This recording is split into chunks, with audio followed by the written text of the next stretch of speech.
Aber der Blick ist schon ziemlich spektakulär. Sind das so die Momente, wo man mal wieder merkt, warum wir das Ganze machen. Wurde auch kurzzeitig unterbrochen von einem Skorpion. Da ist die Fahrt dann einfach echt nur noch aushalten, oder? Ja.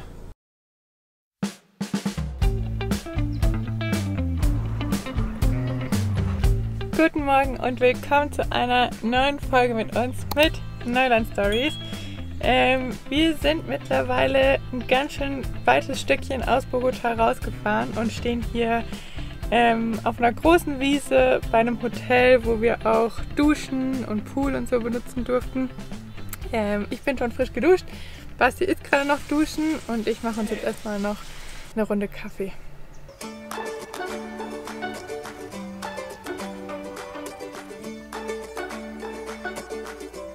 Und wie war die Dusche? Hervorragend.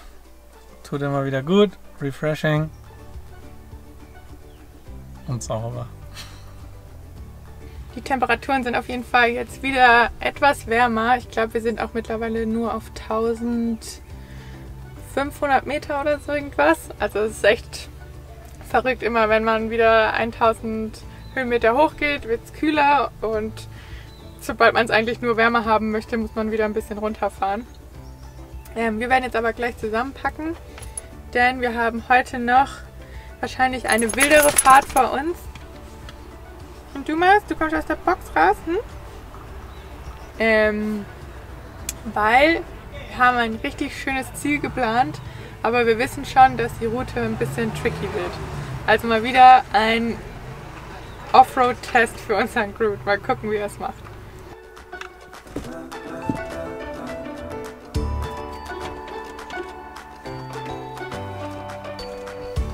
Hier ist auf jeden Fall immer besonders wichtig, alles Geschirr, was wir haben, alles benutzte Geschirr einmal abzuspülen, weil auf den Straßen könnte es sonst laut werden im Spülbecken.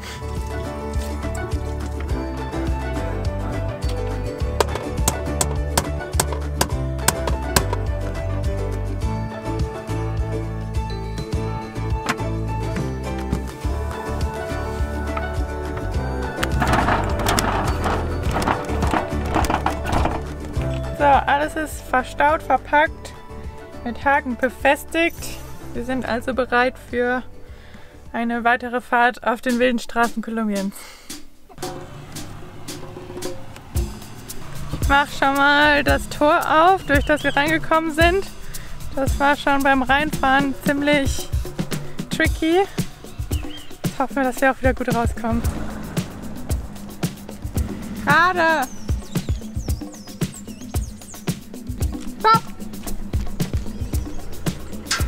Jetzt. Fahr geradeaus zurück. Ja, wenn du hier geradeaus zurückfährst, soll es gehen. Okay.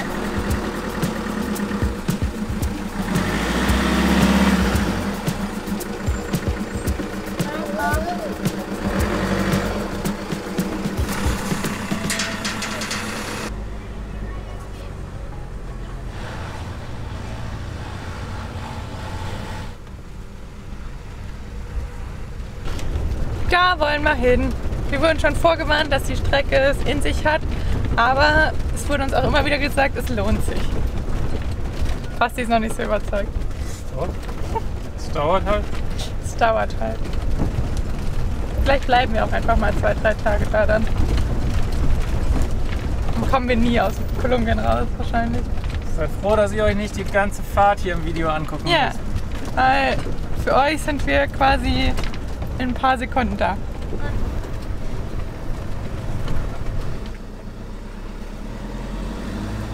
Es ist immer mal wieder so ein Mix aus geteerter Straße und dann wieder aus Gravel Road. Wie sagt man zu Gravel Road? Nochmal? Schotterpiste. Schotterpiste. Schauderpiste.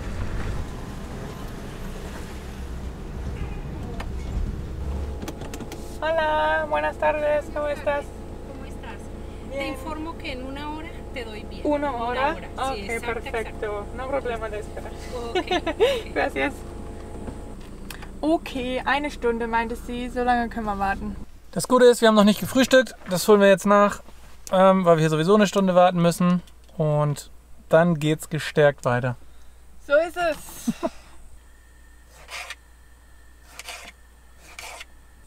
Während Basti hier schon mampft. Wenn er es nicht mehr aushalten konnte, zeige ich euch mal noch, was es gibt. Reisreste mit Ei und Avocado und Tomate und eigentlich irgendwie nur Resteverwertung. Aber es scheint zu schmecken, wie ich hier sehe. Sehr lecker. Buon provecho. Das sieht schon richtig fertig aus. Auch anstrengend. Sven ist nur die letzten 5 Minuten für die Kamera gefahren. Nein. Doch. Das Ding ist, in meinem Kopf ist noch so, wir haben voll die anstrengende Fahrt hinter uns. Und dann kommt gar nicht der Teil, wo wir genießen können. Weil dann immer direkt was kaputt ist und wir uns darum kümmern müssen, wie es repariert wird. Verstehst du, man? Ja. So, wenn wir jetzt da ankommen und wir können da 2-3 Tage wandern und coole Sachen machen, dann lohnt es sich irgendwie auch. Aber in meinem Kopf ist noch so, wir kommen da an und haben erstmal wieder Probleme. Ja. Aber es bringt auch nichts, sich jetzt schon den Kopf darüber zu zermartern, weil wir können es eh nicht ändern. Und schauen mal, ob es klappt. Wenn es klappt, cool. Wenn nicht, nicht cool. Nicht schlecht. Nicht schlecht. Haben sich doch noch ein paar mehr Autos hier versammelt, unter anderem auch ein paar LKWs und ein Schulbus, glaube ich. Alle positionieren sich. Wir sind gerade kurz in Stress geraten, weil alle Menschen sich so beeilt haben. Aber Stress braucht man sich hier gar nicht machen. Nee, aber es geht wohl gleich die Tür auf. Ja.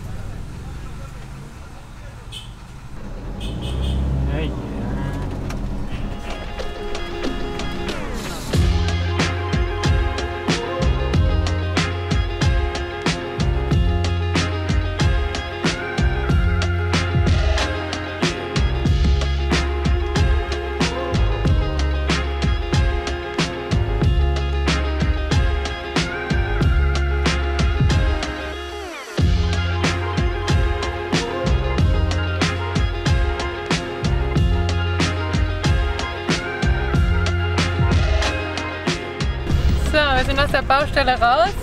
Es war eine sehr interessante Strecke. Und wir hoffen, dass es nicht regnet, weil ich glaube, wenn es hier regnet, bleiben wir noch eine Weile in Florian.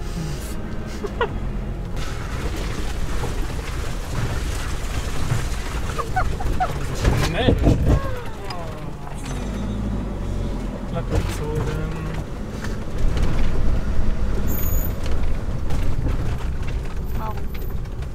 Das sind die beiden Mopeds, die vor uns gekommen sind. Ui. Wir stehen jetzt hier noch in der zweiten Absperrung, also nochmal eine Baustelle. Irgendwie dachten wir, wäre nur eine und durch die wären wir schon durch, aber jetzt stehen wir hier nochmal in der zweiten und eigentlich laut Informationen in der iOverlander App sollte sie um 5 aufmachen. Wir haben jetzt aber mitbekommen, dass sie heute erst um 6 aufmachen. Den genauen Grund haben wir nicht verstanden. Wir haben jetzt aber mit dem Campground-Besitzer oder Campingplatzbesitzer, wo wir heute Nacht übernachten, eigentlich schon eine Uhrzeit ausgemacht, wann wir ankommen. Dem können wir jetzt aber nicht schreiben, weil es hier keinen Empfang gibt. Und jetzt müssen wir einfach hier sitzen und abwarten, bis es aufgeht und dann gucken, ob der noch da ist. Auf jeden Fall haben wir hier ziemlich gutes Unterhaltungsprogramm im Sinne von Gefiedertier. Es gibt hier Pfau, Gänse, Hühner, Hähne. Oben im Gras hat sich auch eine Pfauendame versteckt.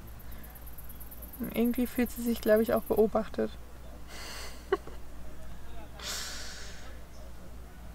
Auf jeden Fall kommt gerade ein Riesenbagger angefahren. Mal gucken, vielleicht dürfen wir nach dem losfahren.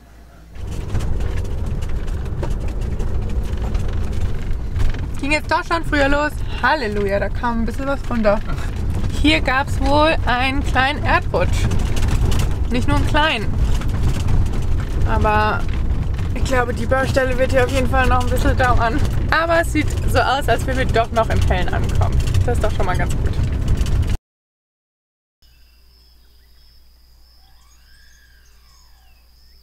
Wir sind angekommen im Hellen, im Trockenen, stehen vor verschlossenen Toren, haben keinen Empfang mehr mit dem Handy, um Bescheid zu sagen, dass wir da sind, weil die nicht hier sind vom Campingplatz, sondern irgendwo anders. Die wollten herkommen, wir sollten Bescheid sagen.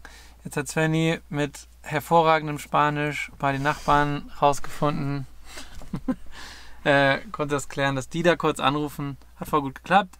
Und jetzt hieß es 10. Voll gut. Ja, wieso? Es hat geklappt. Das hat geklappt. Ja, das ist doch gut. 10 minutas Más o menos. más o menos. Was hier eher Maß ist. Also warten wir, Bis wir reingelassen werden. bis wir durchs schwarze Tor dürfen. Porto Negro. Negro. Porta Negra. Na, Porta ist die Tür. Hm. Pantro oder so irgendwas hat sie geschrieben. Naja, ein schwarzes Tor. Und da fahren wir gleich durch und dann melden wir uns nochmal. Vielleicht. Vielleicht, falls wir es nicht vergessen. Weil wir ganz schön platt sind.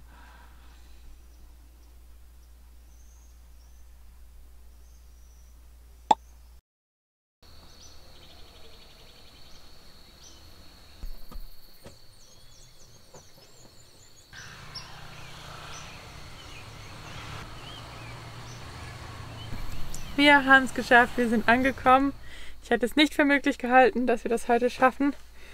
Es ist ein richtig süßer kleiner Campingplatz mit Duschen, Klo und allem. Können wir vielleicht morgen noch mal ein bisschen mehr zeigen. Wir machen es uns jetzt gemütlich. Ich glaube, ich dusche mich einmal noch kurz ab und dann sehen wir uns morgen wieder.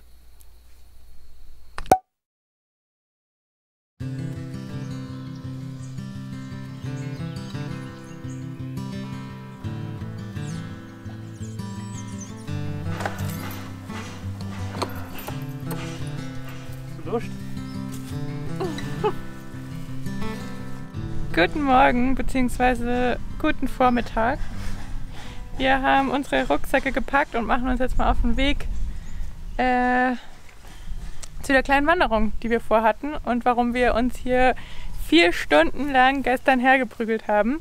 Wir haben natürlich auch das große Glück, dass der Campground, den wir uns ausgesucht haben, genau da ist, wo an einem Haus umgebaut wird. Sprich, unsere Nacht war okay, aber der Morgen hat schon früh begonnen.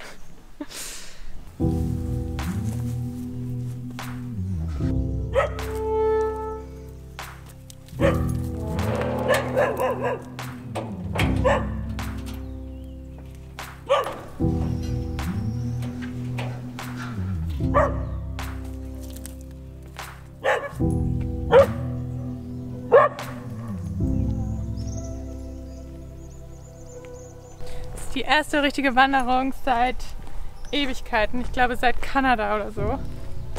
Wir wissen gar nicht mehr so richtig, wie das geht und wie man das genießt, wandern zu gehen. Das ist ein richtig merkwürdiges Gefühl, gerade loszugehen. Aber irgendwie auch schön. Aber irgendwie auch schön. Naja, wir sind gespannt.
Er denkt nicht an viel, aber ein Sticker. Das erste Mal, dass wir daran gedacht haben.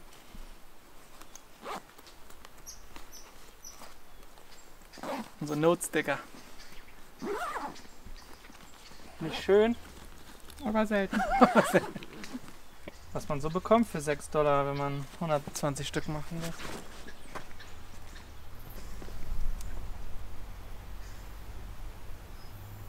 sind die Leute da hingekommen? Okay, Taxi.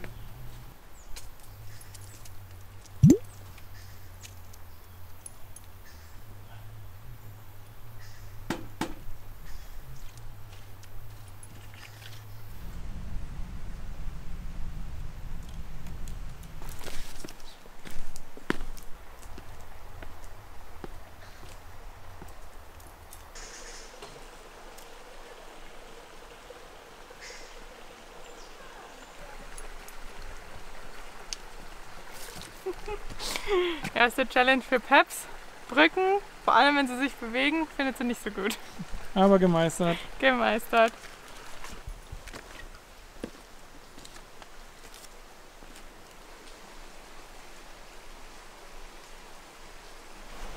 Peps hat den Dino gefunden.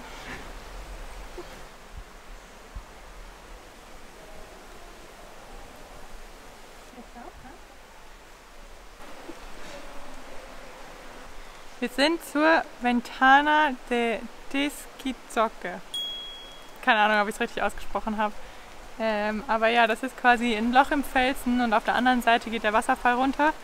Jetzt haben wir aktuell Trockenzeit, da ist nicht so viel Wasser da, aber in der Regenzeit soll hier quasi ein richtig großer Wasserfall durchrauschen.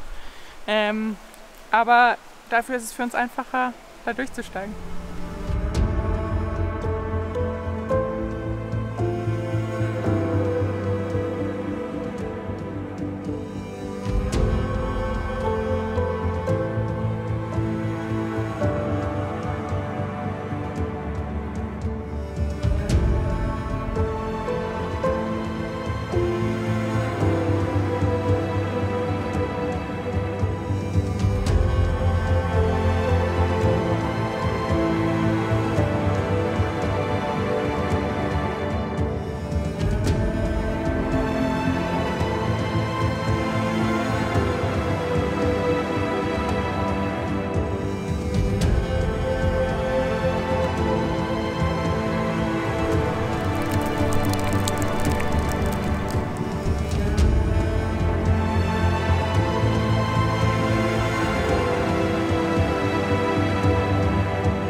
Ist da einfach so ein Loch im Felsen mit einer wahnsinnigen Aussicht. Also es ist wirklich nur ein ganz kleines Rinnsal, was da aktuell durchgeht. Ich würde auch behaupten, während der Regenzeit kann man hier, wo wir jetzt stehen, auch gar nicht stehen, weil dann doch ordentlich mehr Wasser durchkommt. Aber der Blick ist schon ziemlich spektakulär. Man kann rüber zu dem kleinen Ort Florian gucken. Doch, hat sich gelohnt. Ist richtig schön. Die Wanderung auf jeden Fall. Die 4 Stunden Herfahrt und die 4 Stunden Rückfahrt wissen wir noch nicht so genau. Aber jetzt haben wir erstmal einen Tag Pause.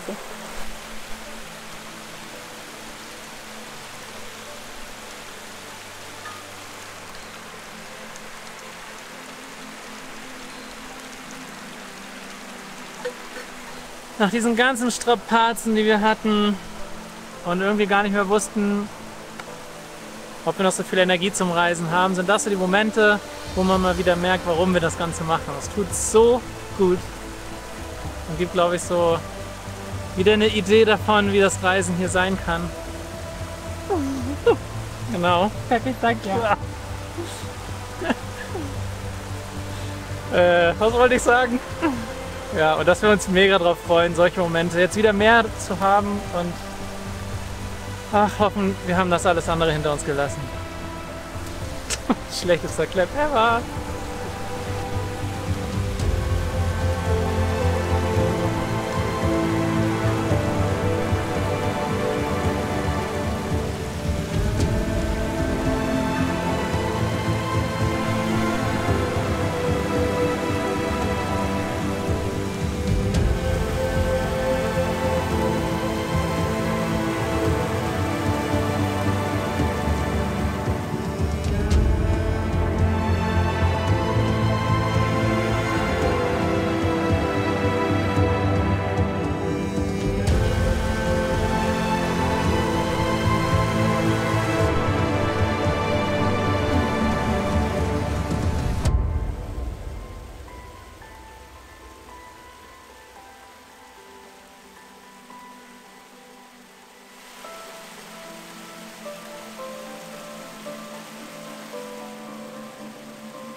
Das war doch ein guter Einstieg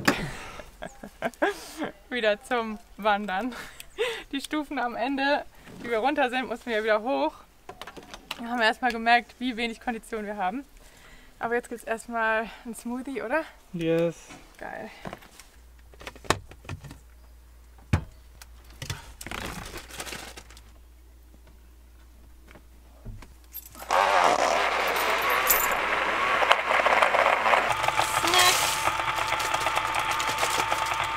Das ist hier der Go-To-Snack.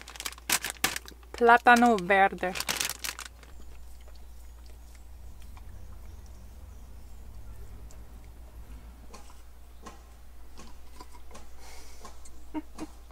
Alles ab.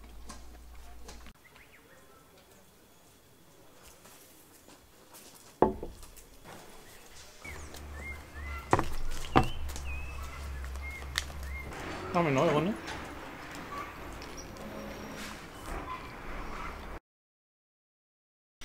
Das Schöne ist, wir haben ja auch eine Dusche. Sprich, wir nutzen die Gelegenheit und machen jetzt noch eine Runde Sport. Beziehungsweise ich mache Yoga und Basti will, glaube ich, ein bisschen noch was Aktiveres machen. Und dann wird geduscht. Irgendwie passiert nichts mehr Spannendes hier gerade, aber gleichzeitig tut es auch richtig gut, einfach hier so an dem Platz zu sein, dass wir heute schon wandern waren. Auch wenn hier direkt gegenüber die Baustelle ist und sehr laut ist, aber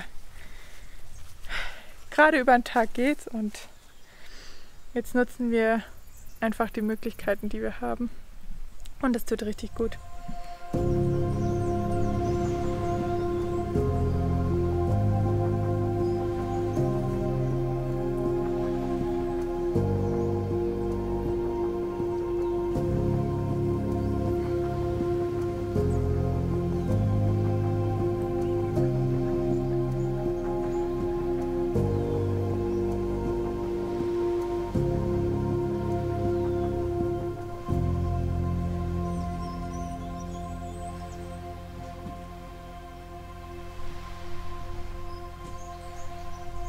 Workout wäre geschafft, beziehungsweise Yoga.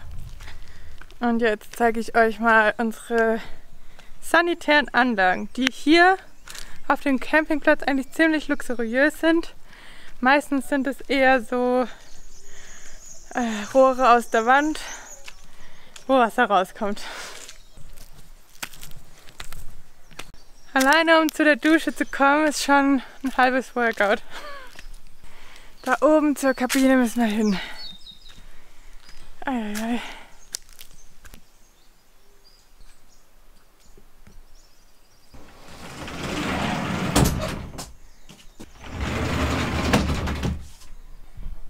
Das da sind übrigens die Warmwasserboiler direkt beim Duschkopfausgang. So richtig warmes Wasser machen sie allerdings nicht.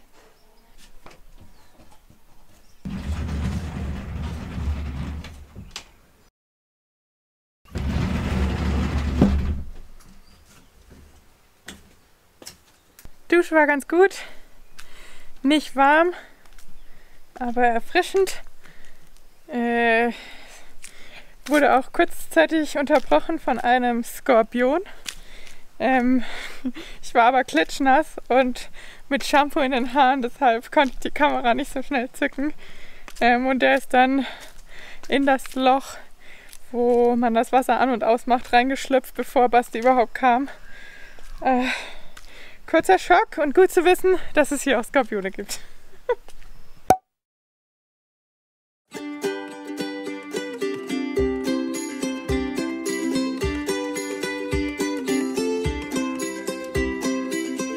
Guten Morgen zusammen. Es ist 8 Uhr morgens und wir haben schon alles zusammengepackt. Wir müssen wieder dieses idyllische Paradies verlassen.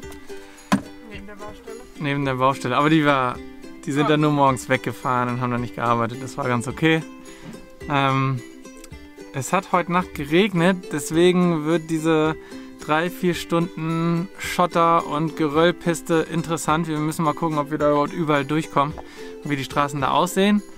Wir müssen auf jeden Fall jetzt los, weil auf der Strecke sind ja auch 2 Straßensperrungen und die werden einmal um 9 aufgemacht und dann später um 12 die zweite. Und diese Zeitfenster dürfen wir nicht verpassen. Deswegen geht es jetzt direkt los. Ich weiß nicht, ob ich es schon gesagt habe, es ist 8 Uhr morgens.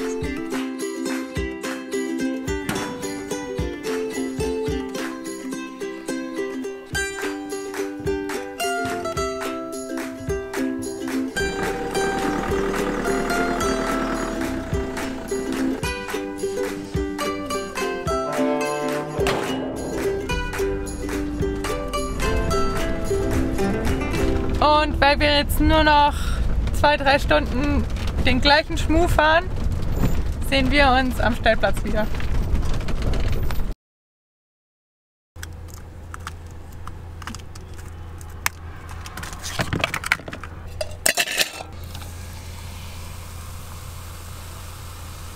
Keine Sorge, Motorhaube offen bedeutet dieses Mal nichts Negatives. Wir müssen hier nur anhalten einmal. Wir sind jetzt die krasse Strecke zu den Ventanas sind wir raus. Jetzt fahren wir wieder hauptsächlich auf Teerstraße und wir haben heute Morgen Luft aus den Reifen rausgelassen und das machen wir hier jetzt auf dem Parkplatz vom Restaurant. Da packen wir wieder Luft in die Reifen. Und wir haben uns 2 kalte Colas da bestellt und ich habe jetzt nochmal selbst mit Eiswürfeln nachgeholfen, weil sie nicht ganz so kalt waren. Es ist doch wieder ganz schön heiß geworden jetzt so nach Bogotá. Wir sind wieder so ein paar 1000 Höhenmeter tiefer und direkt wieder warm. Aber ich bringe jetzt mal Basti seine Coke. Basti! Ja. Coke! Oh, ein kaltes Getränk. Kaltes Getränk.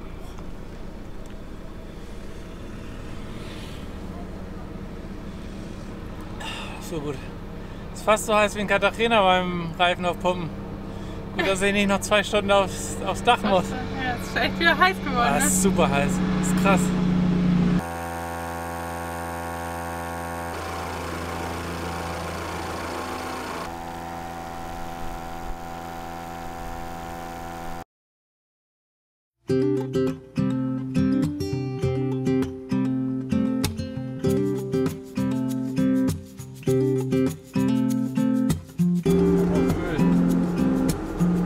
Schwätzing halt. Und er hält auch eine Ölkanne aus dem Fenster. Ich weiß nicht, ob der andere Öl braucht, aber anscheinend doch nicht mehr. Na, willst du einen Ventilator anmachen? Gerade geht's. Schon mal ein bisschen kälter geworden. Zieht's auch ein bisschen kalt rein. Keine 10 Kilometer später sind wir über einen Hügel drüber und hier ist so neblig. Man kann eigentlich gar nicht in die Ferne gucken und es ist echt richtig frisch.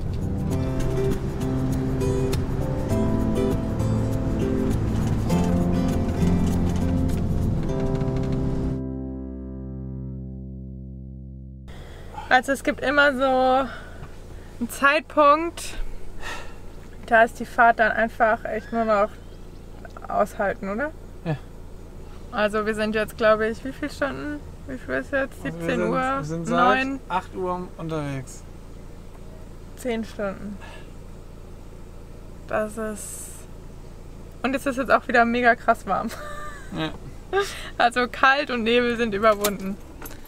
Wir haben jetzt hier an so einem kleinen Café an der Straßenseite angehalten. Auf der iOverlander App heißt es gibt hier sehr gute Drinks. Man darf den Pool benutzen und man kann hier über Nacht stehen.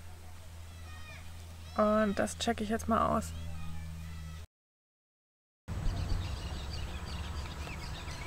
Ah ja. Also der Pool kostet jetzt 10.000 pro Person. Ich habe uns jetzt erstmal angemeldet, um was zu trinken. Okay. Und dass wir hier für die Nacht stehen dürfen, das geht auch. Cool. Und Klo und so dürfen wir auch benutzen. Nur der Pool kostet.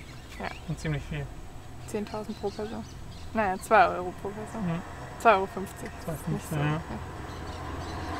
Ja. Okay, wollen wir was trinken? Ja. Ich kann was trinken und es gibt auch Sandwich und so. Okay, oder erst im Pool. Nee, ich hab Hunger. Okay. Gibt's ein Sandwich mehr? So, zum Klappen, mit dem man quasi auch auf dem Feuer machen kann. So. Happy Valentine's.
Das war bitter notwendig, so ein Sprung ins kühle Nass nach so einem langen Fahrtag, um den Körper einfach nochmal runterzukühlen, bevor es dann ins Bett geht, weil bei so warmen Temperaturen, und ich weiß, wir wollen uns nicht immer über die Hitze beschweren, aber bei so warmen Temperaturen schläft sich schon nicht ganz so gut. Und wenn man dann einen Pool vor der Tür hat, wo man sich ein bisschen abkühlen kann, tut das einfach richtig gut. Wir sind so froh, dass Groot das alles gemeistert hat mit der Offroad-Strecke, dass wir unsere erste kleine Wanderung machen konnten und dann mit so einem spektakulären Ausblick durch eine Tropfsteinhöhle. Es hat einfach so viel Spaß gemacht diese Woche. Und an der Stelle wollen wir uns einfach nochmal bei all euch lieben ZuschauerInnen bedanken für die tollen Kommentare, aufmunternden Worte, viele Tipps, was wir machen können, was wir machen sollten. Und ja, irgendwie sind wir richtig dankbar für so eine tolle Community. Wir beenden das Video für diese Woche hier an dieser Stelle. Es war, glaube ich, genug Abenteuer für uns und für euch. Wenn euch das Video gefallen hat, gebt dem Video einen Daumen nach oben. Macht es auch, wenn es euch nicht gefallen hat.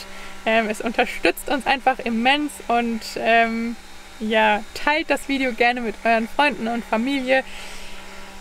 Und wenn ihr es noch nicht gemacht habt, abonniert unseren Kanal. Wir würden uns riesig drüber freuen. Es ist für euch kostenlos und einfach ja, für uns ein kleiner Lohn und eine kleine Gegenleistung für unsere Arbeit hier auf YouTube. Und ich glaube, ich habe alles gesagt. Ach nee, nachher ist Basti böse, wenn ich das wieder vergesse. Das Emoji der Woche ist irgendwas, was mit Wasser zu tun hat. Ich wollte gerade schon Wasserfall sagen, aber ich weiß gar nicht, ob es das Emoji gibt. Auf jeden Fall irgendwas mit Wasser. Und das Support-Herz natürlich daneben. Puh, immer ganz schön anstrengend, so am Ende alles aufzulisten und euch Hausaufgaben und To-Dos zu geben. Wir hoffen, ihr seid uns nicht böse, aber das unterstützt uns einfach richtig und ist auch schön, so ein bisschen Feedback zu bekommen. Genau, und wir hoffen, ihr schaltet natürlich nächste Woche wieder ein. Danke, Ende.